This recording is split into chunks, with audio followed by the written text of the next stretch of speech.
Salam əziz şagirdlər. İndi isə gəlin Vətən müharibəsi mövzusunun ev tapşırığı hissəsini keçək və bunu birlikdə sualları tapmağa çalışaq. Eyler-Venn diaqramı ilə bağlı sual var. Birinci Qarabağ müharibəsi, ikinci Qarabağ müharibəsi.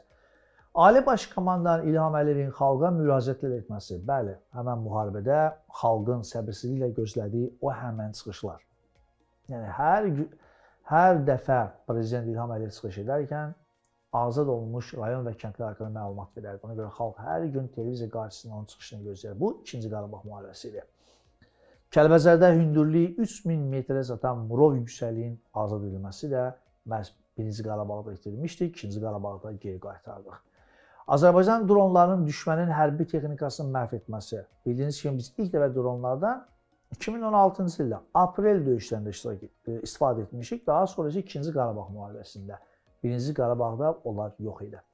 Gəncədə hərbçilərin qiyam qaldırması, bəli, 1-ci Qarabağ müharibəsinin məğlub olmağımızın səbəbləri arasında ölkə daxilində özbaşına olması da var. O cümlədən Gəncədə hərbçilərin qiyamı. Bu 1-ci Qarabağa aiddir.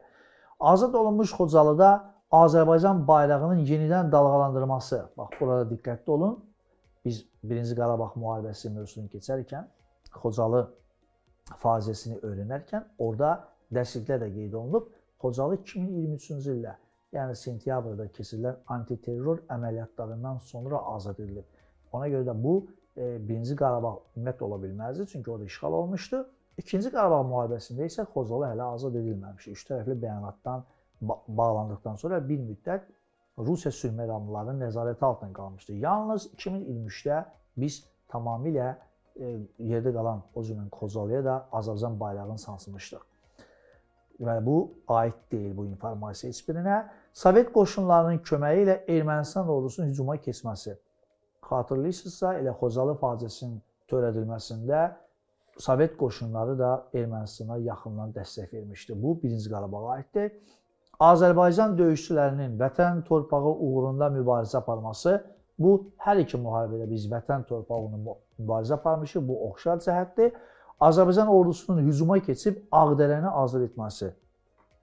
Əziz şagirdlər, bəli, biz 2-ci Qarabağda bilirik ki, bizim ordumuz hücumlar edərək bir çox əraziləri azad etmişdik. 1-ci Qarabağda isə məğlubiyyət kimi yadda saxlamışdıq. Amma xatırlayırsınızsa, 1-ci Qarabağ müharibəsi dövründə 1992-ci ilin yayında bizim ordumuz bir müddət əks hücuma keçmişdi və o vaxtı Ağdərəni azad edilmişdi. Bu informasiya 1-ci Qarabağa aiddir. Diqqətli olun. İkinci sual. Uyğunluğu müəyyən edin. Deməli, xəritə sualıdır. Xəritədə 4 dənə rayon var. İnformasiya 4 dənə. Gəlin baxaq hansına aiddir. 10 noyabr 2020-ci ildə 3 tərəfli bəyannamə əsasında Azərbaycana qaytarılması. Xatırlayırsınızsa 3 rayon bir güllə atılmadan geri qaytarılmışdı. Kəlbəcər, Ağdam, Laçın. İndi isə xəritədə, bəli, xəritədə fikir verin. Geniş bir əraziyə malik olan rayonumuz var. Qərb tərəfdən bu Kəlbəcərdir. Bəli, sözsüz ki, bu Kəlbəcərə aid informasiyadır. Vətən müharibəsi dövründə azad olunmuş ilk rayon mərkəzi. Xatırlayırsınızsa, mövzunu öyrənərkən ardıcıl şəkildə biz Cəbrayıl, Füzuli, yəni belə getmişdik. Bəli, birinci Cəbrayıl rayonudur. Cəbrayıl rayonunda fikir verin. Harada yerləşdiyində, yəni ki, mən əminəm ki, bilirsiniz. 2023-cü il Azərbaycan ordusunun keçirdiyi antiterror əməliyyatı nəticəsində azad olunması, bəli, bu orada qalan ərazilər idi. Xocalı, Xankəndi, Xocavənd, məhz Xocalını da biz sizlə bilirik. Bu Xocalı bölgəsidir. Və 2-ci Qarabağ müharibəsi üçün azad olmuş sonuncu Azərbaycan şəhəri, Azərbaycanın gözü, Azərbaycanın ürəyi, Şuşamız. Bəli, Şuşanın da yerini mən əminəm ki, hər biriniz xəritədə yerini bilirsiniz. Və son tapşırığımız, 3-cü tapşırığımıza baxırıq. Bu tapşırıq hadisələri bir-birinə uyğun şəkildə birləşdirin. Maraqlı bir tapşırıqdır. Yəni, biz bunu birləşdirməliyik. Məsələn, 1-ci Qarabağ müharibəsi var, aprel döyüşləri, Tovuz döyüşləri, 2-ci Qarabağ müharibəsi. 1-ci Qarabağ müharibəsi ilə bağlı informasiyanı biz dərhal orada kimi görürük? Natiq Qasımovu. Xatırlayırsınızsa, 5 gün tək başına Alban kilsəsində mübarizə aparmışdı. Bəli, o 1-ci Qarabağ müharibəsində idi. Bu Natiq Qasımovdur. Aprel döyüşləri ilə bağlı baxaq. Elə dərhal Lələtəpə yüksəkliyini görürük.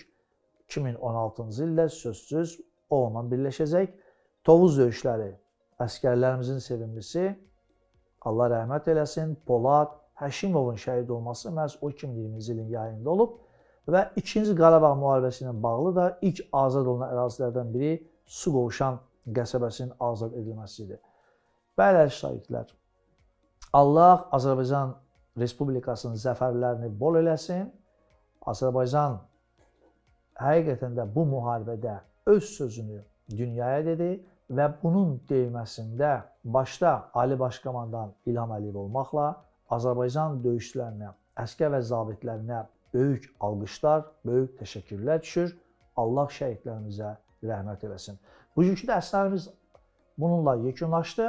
Növbəti dərslərimizdə görüşənədək sağ olun.